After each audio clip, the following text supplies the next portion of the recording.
Chibujan di toge gok so soja resto Rossi bi def si so soja resto Nyulu bi def si so soja resto Kolabora fet chapta busa paral resto Sosu a chiki ak so soja resto Sosu ginar ak so soja resto Mishwi bi ak so soja resto Sayo kuya ke sunsi arom épicé resto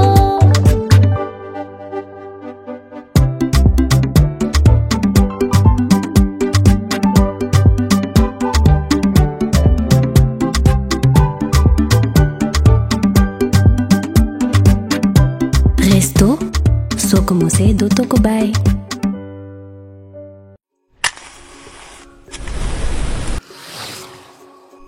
Pour que chaque repas soit un moment de plaisir, Lobou Mame Diarra Bousso est au cœur des foyers sénégalais depuis plus de 20 ans. Situé au kilomètre 18 route de Rufisque à Dakar, Lobou Mame Diarra Bousso est une société 100% sénégalaise spécialisée dans l'enfûtage et la distribution de gaz butane. C'est une équipe de plus de 200 collaborateurs guidés par une même volonté, participer activement au développement du Sénégal. Ces équipes s'appuient sur des valeurs familiales partagées et une expérience professionnelle forte, faisant de Lobogaz la marque préférée des Sénégalais. Le souci de chacun de nos collaborateurs est l'accessibilité de nos produits à tous et partout. Notre leadership sur le butane, nous le devons aux ménages sénégalais qui ne cessent de nous renouveler leur confiance, faisant de nous le leader incontesté du marché du gaz, notamment de la 9 kg. Nous avons conçu cette bouteille en respectant les normes de sécurité en la matière. Cette invention est déposée auprès de l'Organisation africaine de la propriété intellectuelle. Assurément tournée vers l'avenir, nous maîtrisons toute la chaîne d'approvisionnement du gaz, allant de l'importation à la distribution sur le marché national et à la réexportation. Notre fibre patriotique, notre recherche permanente d'innovation et notre souci de sécurisation de l'approvisionnement du pays en gaz butane ont motivé la construction de 4 sphères sous talus d'une capacité totale de 6200 tonnes. Lobou Mame Diarra Bousso est ainsi le numéro 1 au Sénégal et dans la sous-région en stockage conforme de gaz butane. Nos lignes de production comportent 7 carrousels, composés chacun de 12 bascules automatiques et de 5 autres bascules manuelles, soit une capacité de production de 9000 bouteilles par heure, ce qui nous permet d'approvisionner le marché sénégalais en toute fiabilité. Le gaz butane reste un produit inflammable et parce que la sécurité est primordiale pour nous avons mis en place une équipe de sécurité formée et composée d'officiers de sapeurs-pompiers, de professionnels du butane et de collaborateurs. Des simulations sont régulièrement effectuées dans l'enceinte du centre afin d'assurer la sécurité de nos travailleurs, mais également des riverains. Mais nos ambitions ne s'arrêtent pas là. Nous diversifions aussi nos activités pour devenir un acteur majeur des produits pétroliers. Et avons lancé en 2016 notre première station-service sous la marque Lobou Oil, avec la volonté d'innover dans la distribution d'hydrocarbures à l'instar du butane. Modernité, expertise, innovation. Aujourd'hui, nous sommes engagés pour répondre aux besoins de toute la société sénégalaise. Notre professionnalisme nous a valu la confiance de nombreuses entreprises au-delà de nos frontières, faisant ainsi de Lobou Mame Diarra Bousso un acteur incontournable de la sous-région. Demain, notre ambition est de renforcer notre présence en Afrique de l'Ouest pour conquérir de nouveaux marchés. Pour continuer à vous accompagner partout, et parce que vous méritez toujours mieux, Lobou Mame Diarra Bousso ne cesse d'innover, de voir plus loin.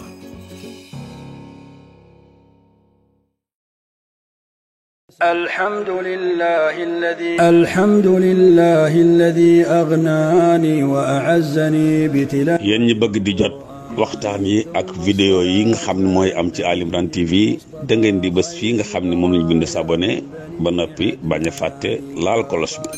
Ali Imran TV mooy chaîne bi nga xam ne moo leen di jàngal seen diine jël ni yeey ci mbirum àdduna. billahi minash shaytaani rajim bismillahi rahmani rahim. Assalatu wassalamu alayka ya sayyidana ya waliyallahi ya nuru masabi hadratillah. mbokk yi di bàyyi Ali Imran TV ci sunu gan asalaamaaleykum wa rahmatullahi wa barakaatu. sunu gan dikkati nañu ak yéen tey ci samedi bi ci daralu Seras nga xam ni maak laay moom comme que ñun ñooy pigeon voyageurs yi fu nekk incha allah dinañ fa dem ak yéen te nag soo leen gisee ñëw ci daral bi nga xam ne ku ne Seras xam amaana ñu baree bari xam nañ ko wala dégg nañ ko te siiw na jafe-jafe yi nga xamante ne ñu ngi koy dund ci réew mi itam bari na lool surtout ci wàllum ndawal te ko xam ndawal xam ne vitamine bi ci nekk dara mënu koo remplacer am na fer kon day yelloo tey ñu dalal koo xam ni kàngam la waaye ndaanaan la ku ni tamit nag wala xar wala bëy nga ne pël kon yelloo na place bi nga xamante ne moom lañ ko jox premier vice président kon dalalu Seras mu tudd monsieur Omar Sow xanaa rek ñu wëlbati ko ci moom ne ko sëñ Omar asalaamaaleykum wa rahmatullah waaleykum salaam wa rahmatullah soxna Kumba maa ngi lay siyaar di leen ñaanal yàlla defal leen jàmm yàlla def ci télé bi jàmm di ñaan yàlla mi nga xam ne dara tee ko borom télé bi yàlla bay ko ci seen xanam amiin amiin sopp nañu ko lool am na sama benn xarit xam naa moom ñoo jàngandoo benn bés muy Xaadim Samb jërëjëf sëñ Omar xanaa laataa ñoo jëlaat kàddu gi ngeen jaar fa rek présenté wu pour ki nga xamante ne xamu leen te di leen seen ci Ali Imran TV mën a xam yéen ay kan waaw ñun ay éleveur lañu fi naa daral bi man 86 laa fi ñëw 86 laa ñëw ci daral bi am na lu ma xam tuuti ci daral bi te defe naa itam bari na foo xam ne fii man danaa fa doon yóbbu yàpp dama xamul nag yow ban question nga ma bëgg a posé wala déet ma wax la incha allah sëñ Omar comme que yàgg nga ci daral gi am na amaana 1986 ak léegi yàgg na yàggul waaye ko xool kilo yàpp 1986 ak léegi cher na torop dañu njëkke ci gàtt yi tey amaana kii nag wala xar wala bëy cher lool bëy bi nga xamante ne daan na jar 25000 ren yéen a ngi koy jaayee 50000 et tout léegi évolution bi nga xamante ne yokku na prix gàtt yi nag surtout ni mu chéré lu ko waral. lu ko waral dafa amul. dafa amul te daral bi fees dell. non du question daral bi fees dell daral bi li mu war a fees li fi nekk motul doyul sax Pikine. dafa amul du question dafay yokku dafa amul. du daral bi waaw dafa amul li ci gis nga xar yi fa gis yëpp dañu am ay borom mën na fekk seen borom jaay ñu dañu koy yar pour ñu koy fas def tabaski waaye jul yi di indi ku indi kay doo fi fanaan ndax lan mooy problème jur ama bareetul ci réew mi am nga Sénégal booy seet ci kanam tuuti defe naa kilo yàpp dina fi jar 12000 yàggatul. 12000 dana ko kon est-ce que duñu bàyyi lekk yàpp tamit non mbiru yàlla la ndax Sénégal nanguwuñu liggéey nanguwuñu dugg ci càmm bi ci càmm ak mbéy defe naa moo yore réew mi.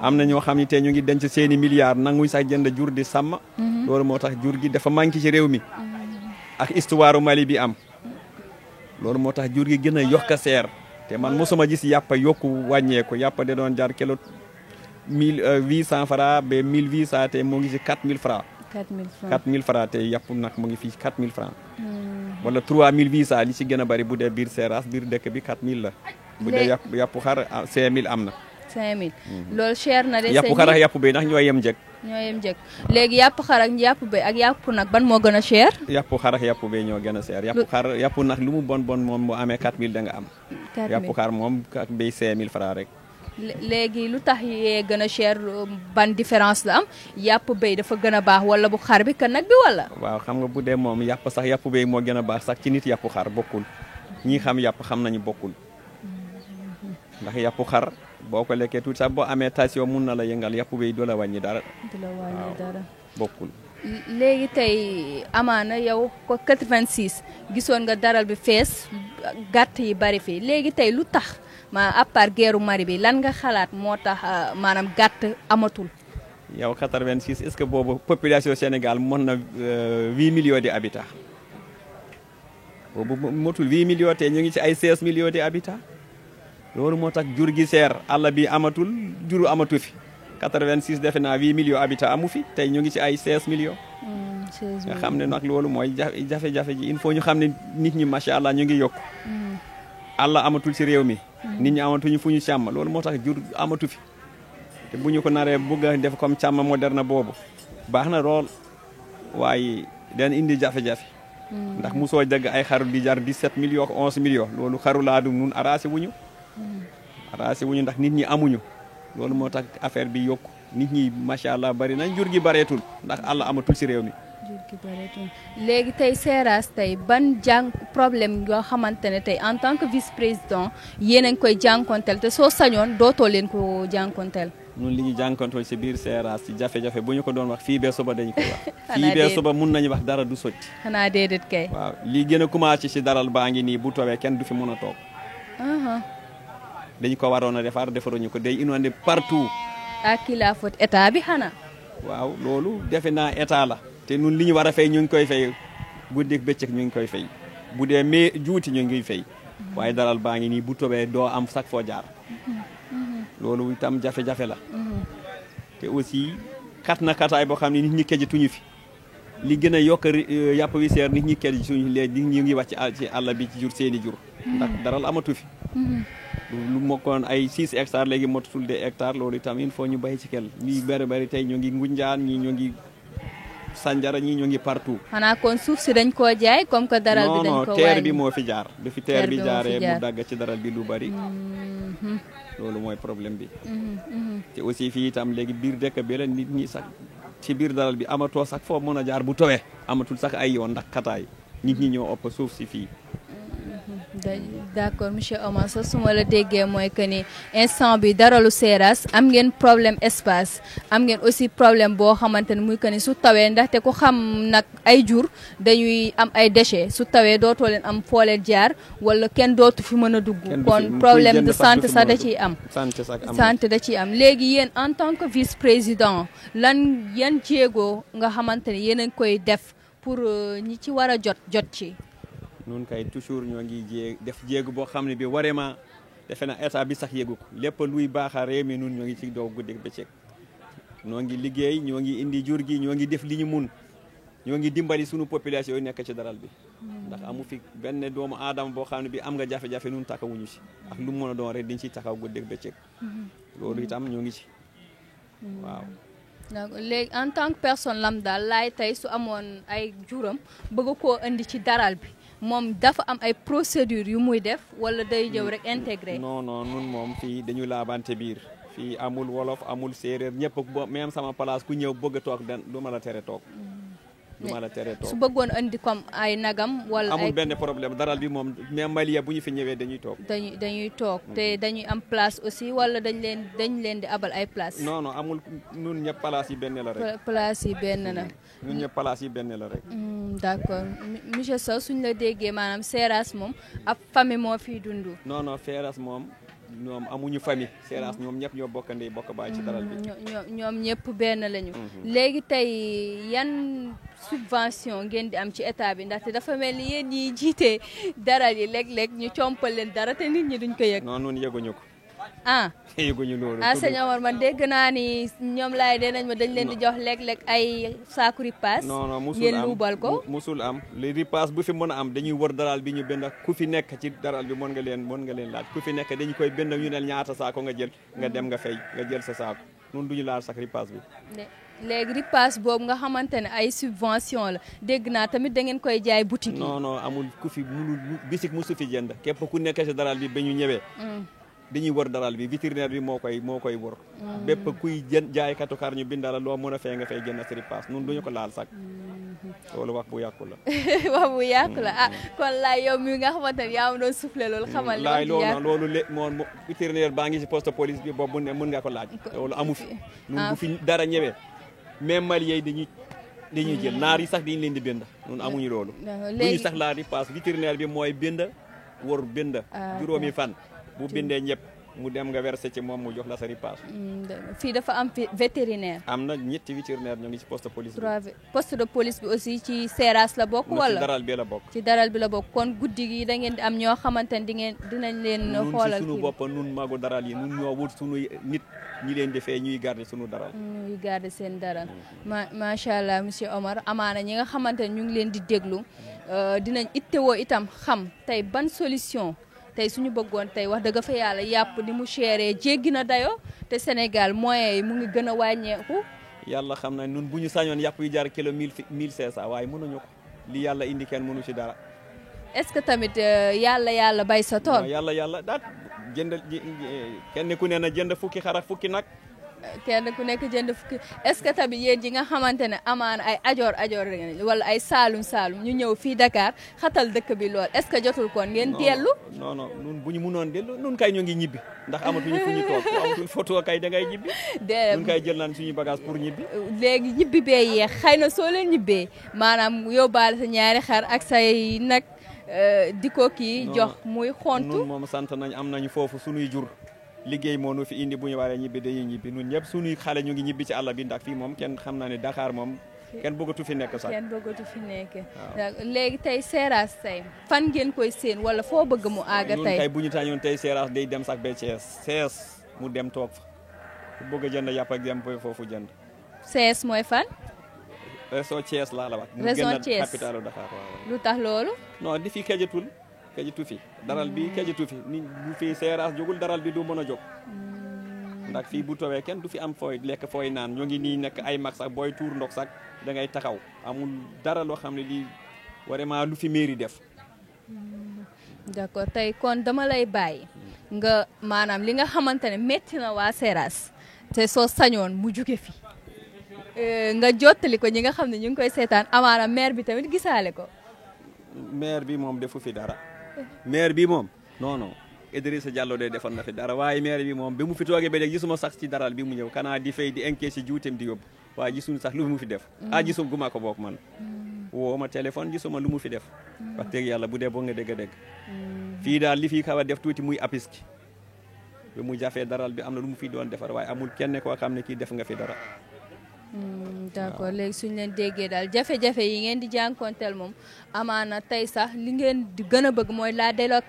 délocalisation du daral nga am daral bi day toxu dem Thiès wala amaana fu gën a yaatu ndaxte fii xat na xajatoo leen fi waaye est-ce que tamit su fa toxoo waa Dakar duñu am ay jafe-jafe non duñu am jafe-jafe xam nga Sénégal ñoom ñëpp ñoo xamante mën nga nekk tey Thiès a yàppa ñëw léegi moto yaa ngi fi oto yaa ngi fi doo soxla mu ñëw waaye loolu da ngay fay frais de transport day metti transport bi du ci dara transport am boo amee marchandise da nga am lu ko yóbbu léegi tabaski bi mu ngi soog a weesu ñu jub si événement bu toll ni màggal léegi tey gàtt yi fan la toll comme char nag seer na lool moom amul jàddal gauche ak droite loolu moom mbiru yàlla la nun du ci nun yàlla moo ko def loolu moom xam naa ne yéen éleveurs yi nag yéen a ci dugal am njublam non nun bu ñu sañoon yàlla même tiim xam na ne lu ñu sañoon day yomb ndax nun dañu bëgg a président bel bu ñu sañoon lépp lu mu def yàlla de ko ciy may ndam nun ñoo ngi doo guddeeg bëccëg ndax yàlla may ko ci ndam ndax nun boo xaroon tey suñu xool yi président nga fiy fekk loolu moom mbiru yàlla la waaw loolu mooy problème bi Seras ndax am na bureau exécutif boo xamante ne tey seen i jafe-jafe wala problème yi nga xamante ne yéen a ngi koy jànkonteen moo koy yóbbu comme ay assemblée générale boo xam ne ci ngeen di toog waxtaane ko non nun ak Seras bokkuñu fii daral la Seras ma nga fale Seras dañ fay rendi fii daral la nun ñoo dundal Seras d'accord léeg-léeg nag gendarmerie ñëw fii di sonal nit ñi bokkul Seras ak daral c'est pas même chose bokkul léegi luy différence bi fale Seras la nun ñoo yore budul woon nun Seras du am nun ñoo yore xar yëg na yi Seras kay seen paak rek lañu yor d'accord kon Seras amul ay jur dañ fay rendee kese dañuy rendi rek fii mooy daral bi fii moo dundal Seras Seras kay paaka lañu yor paaka lañu yor paaka kay lañu yor macha allah sëñ Omar amaana fan yi yaa ngi topp actualité bi di gis réew mi maanaam yokkute yi fii am ba ci njëkk yëpp dem ba ci soble bi nga xamante ne xëy na fan yee weesu daana jar kilo 400 kilo 300 dem léegi bi ay 1000 francs léegi yow tey fan ngay dut baaraamu tuuma ci loolu moom du ci état bi ci population bi noo nangula liggéey benn kër nga yee fa téeméeri nit kenn moo fay kay nañu dugg ci àll bi béy boo béyee soble nga am boo béyee laaj nga am nit ñi ñoo nanguñu liggéey bul sonal sa bopp lii moom yàlla rek moo ko mën a régler waaye du état du état na ko état di régler man am nga sa fukki xale yoo xam ne duñu kay duñu gont àll baa ngi suuf saa ngi ci àll bi duñ ñibbi béy waaye maa yow duñ fa dëppoo ndaxte laay mi nga xamante ne moom Dakar la juddoo yaroo fi màggee fi xamul bay maa ne déglu ma déedéet amul juddoo Dakar amul juddoo Pikine képp ku bëgg a lekk da nga liggéey ku bëgg a dem àjjana da ngay jaamu yàlla doy na kay yàlla moo ko wax du man d'accord léegi loolu ab entre parenthèse la rek boo xamante ne dañ ko cee dugaloon léegi tey fii nii yan ñam la xar yi di lekk à part ngooñ ripaas léegi ngooñ dafa mel ni saaku 2000 la doon jar de léegi mu ngi jar ay 4000 xaw ma 5000. eggana tey sax eggana ren 6000 francs. 6000 francs loolu mbiru yàlla la xam nga nag bu yàlla bi towul ngooñ du bari. waaw yàlla nag bay sa tool sëñ Omar bàyyi leen yàlla bi nga xamante ne moom ngeen di wax lépp yàlla la foofu moom amaana duñ fa dëppoo. non yàlla ci boppam nun mënuñ wax lu dul yàlla ndax nun ay jullit lañu lépp lu ñuy wax yàlla lañ ciy jiital. léegi sëñ Omar dafa mel ni suñu waxtu jéngul jëm ci jeex sax waaye xam nga nawet ak i baaxam te asamaan si dafa mel ni ak tàkkusaan te asamaan si mi ngi mel ni lu yëngatu xanaa rek ñu bàyyi leen ngeen joxe kàddu gi nga xamante ne yuuxub xol la wala kàddu gu mujj ci suñu jotaay incha allah. kàddu bi mujj ci suñu jotaay dañuy sant yàlla julli ci yonent bi sant suñuy waajur sant leen yéen ñi ñëw itam sant itam borom télé bi vraiment li ngeen def sax ji suñu beneen télé def ko fi. waaw yàlla leen yàlla may télé bi siiw ci àddina lépp lu ñu si mun itam dañu ko ciy def ci kattan borom bi tabaraka wa taala. amiin merci jërëjëf.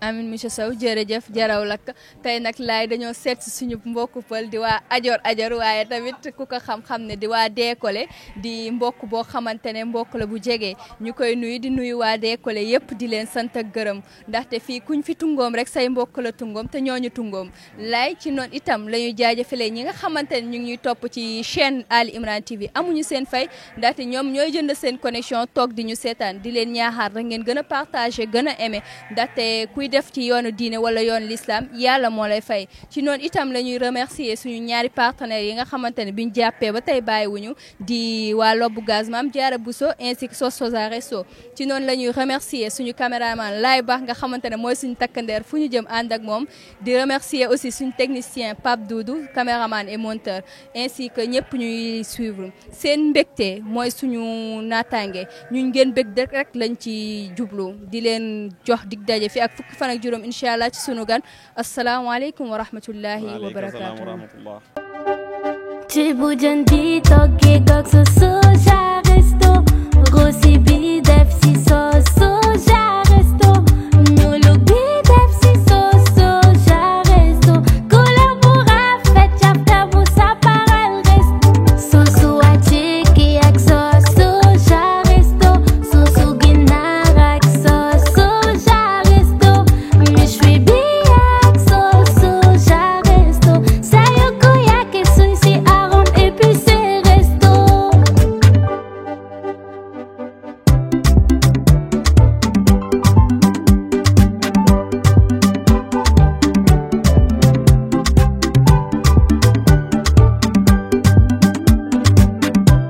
Resto soo ko mosee dootoo ko bàyyi.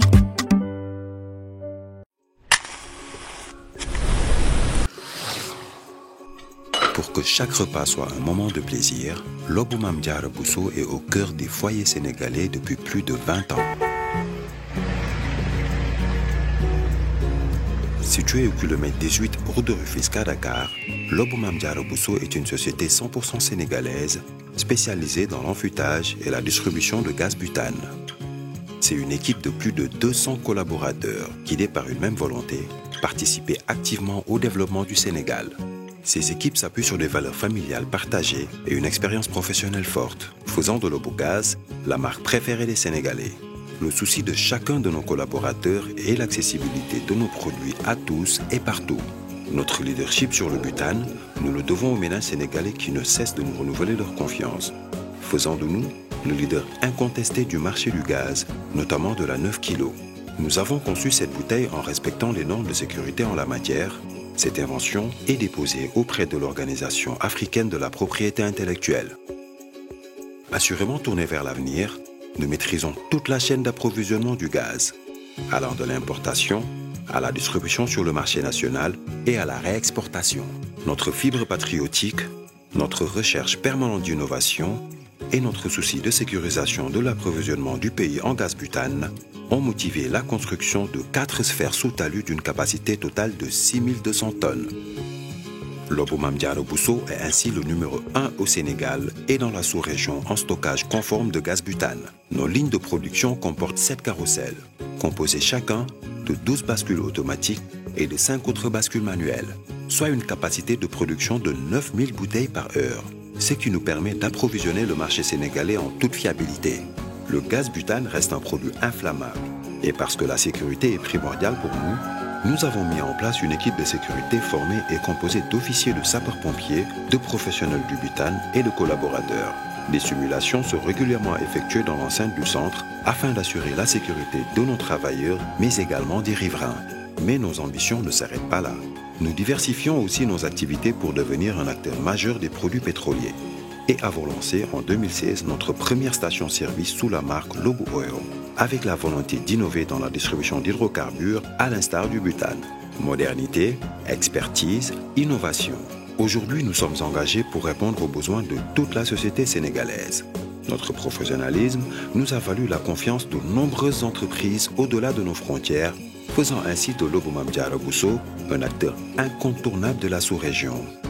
Demain, notre ambition est de renforcer notre présence en Afrique de l'Ouest pour conquérir de nouveaux marchés. Pour continuer à vous accompagner partout, et parce que vous méritez toujours mieux, Lobo Mame Diarra Bousso ne cesse d'innover, de voir plus loin.